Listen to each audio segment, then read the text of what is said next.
Good morning, welcome to the Vale and Downer Museum. My name is Hannah and today I'm going to take you back 150 years through time to see how the Victorians celebrated Christmas.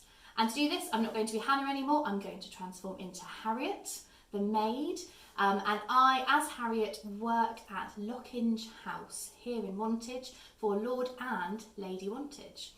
So the first important thing to tell you is that a lot of the traditions, if not most of the traditions, we still follow today in 2020 were invented or popularised by the Victorians.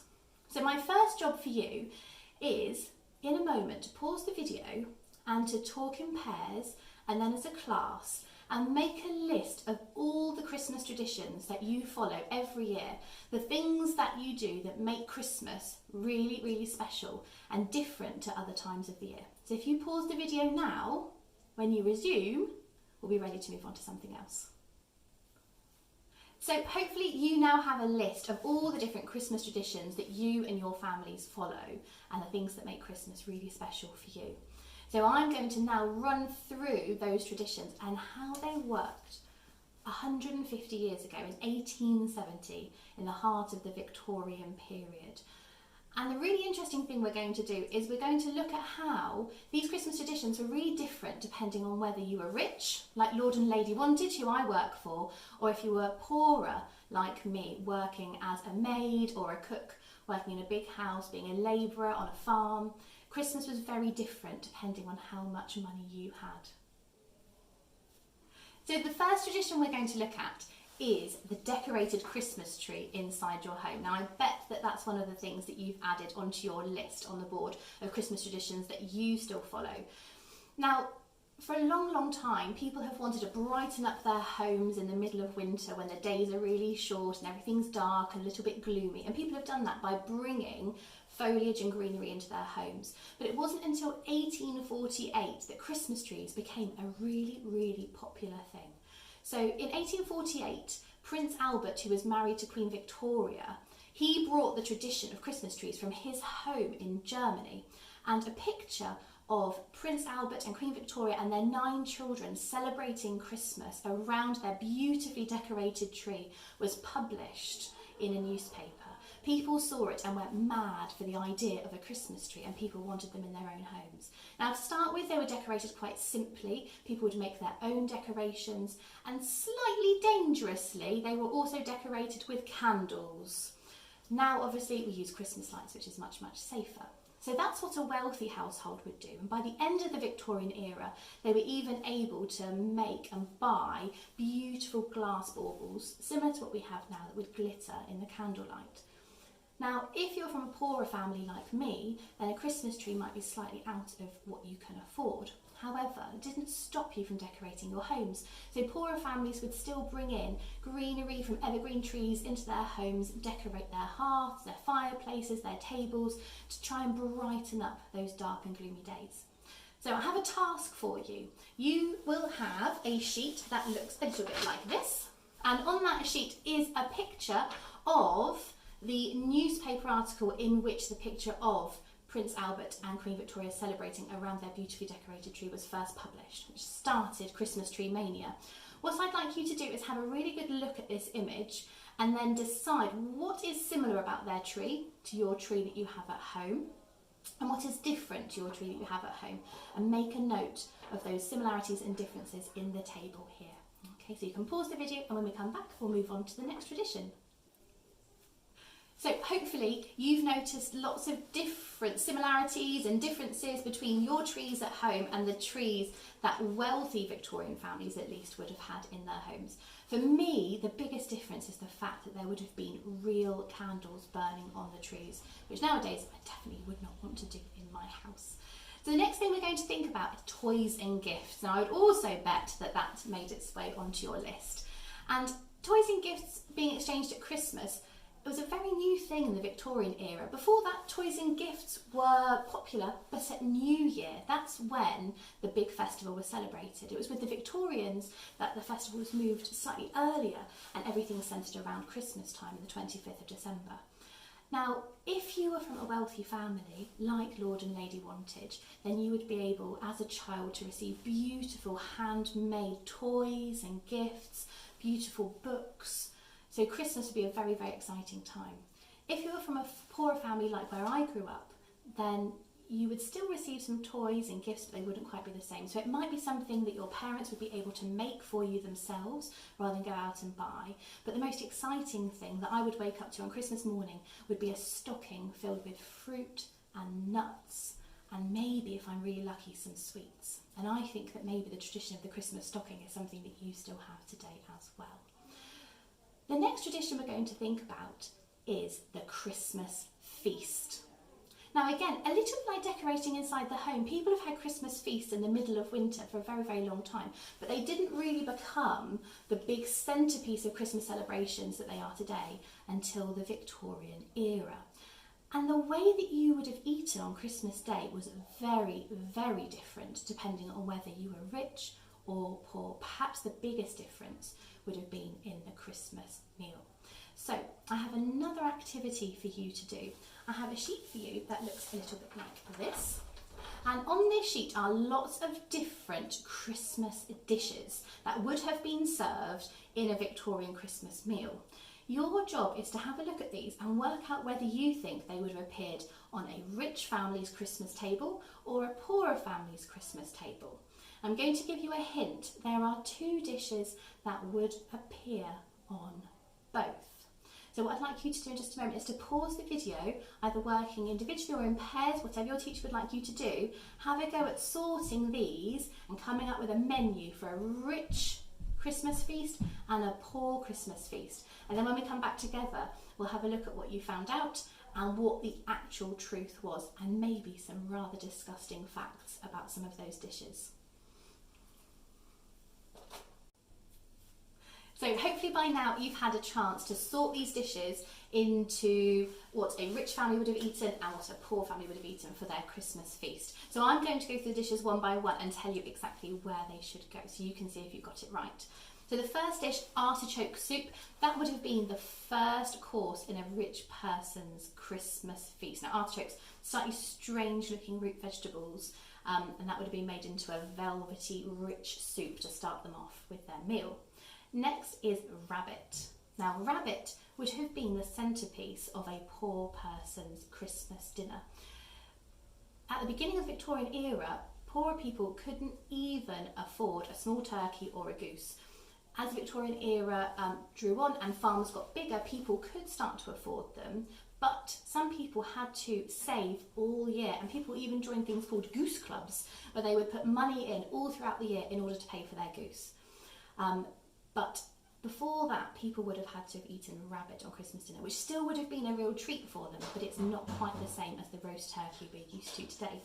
The next thing is poached sweetbreads. Now, sweetbreads are a term for animals' insides. In this case, the pancreas, which should be part of an animal's digestive system.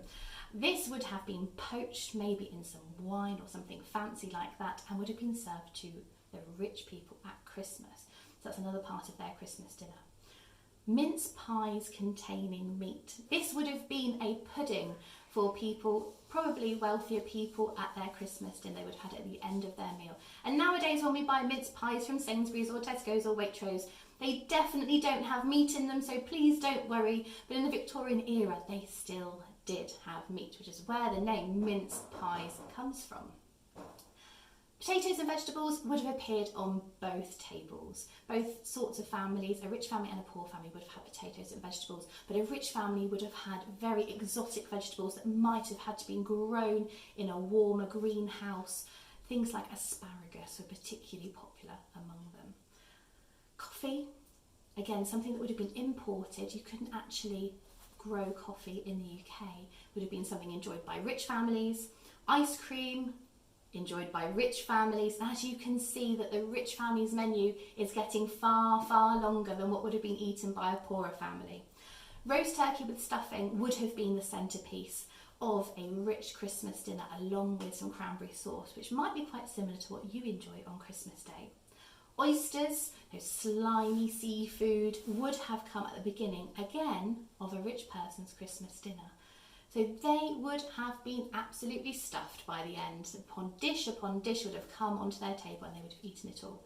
And the last thing, plum pudding. Just like mince pies, plum puddings, which became Christmas puddings, did originally contain meat. Now this is the other dish that would have appeared on both Christmas tables. And an interesting fact about plum puddings, if you were a poorer family and you had one, you might not have an implement or a tool in your kitchen big enough. So you might have cooked it in the very same copper barrel that you did your washing in. So just think, you've been washing your socks and your pants and your dirty clothes all year, and then at Christmas you get a special treat of eating a Christmas pudding that's been cooked in the very same container. Lovely!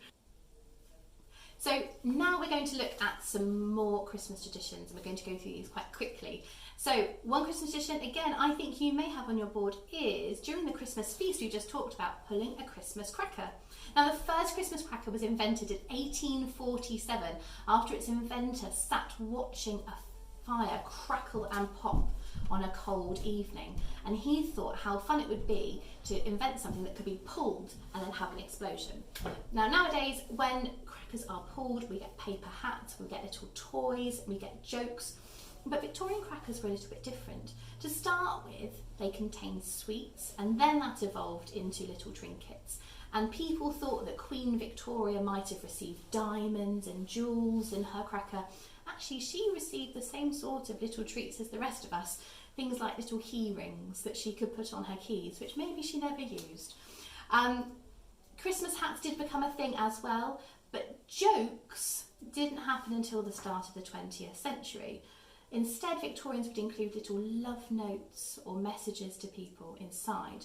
Now, the reason jokes weren't included, it may be because Victorians were terrible at jokes. Now, I'm going to give you a Victorian joke. I don't expect you to laugh because it really is quite bad. When do we have a vegetable watch? And the punchline is, when we get a potato clock. When we get a potato clock. When we get a potato clock. I'm sure you're not laughing. So that might be why Victorians didn't include jokes in their Christmas crackers. Now, one of the things that makes Christmas special in 2020 and Christmas special in the Victorian era is seeing friends and family. Now, that's really tricky this year, and lots of families are having very different Christmases.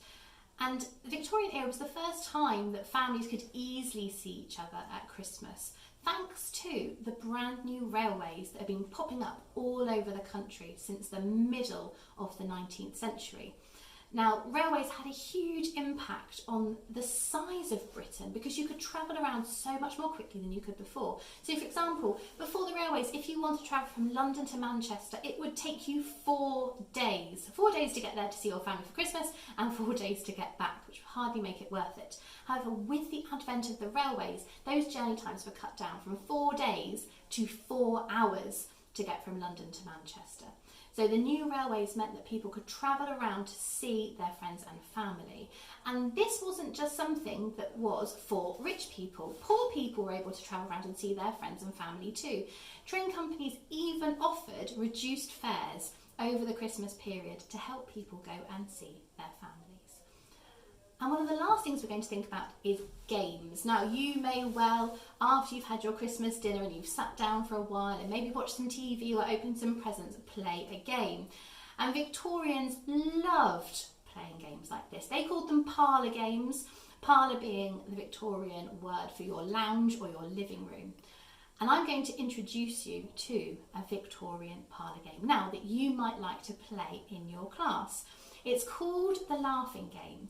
Now, Victorians would have sat around in a circle to play this, but you can stay in your seats at your desks. And the way it works is that you would take it in turn to say either ha, ho, or he as you move around the room. And if you actually laughed, because the whole thing is quite silly, then you would be out of the game.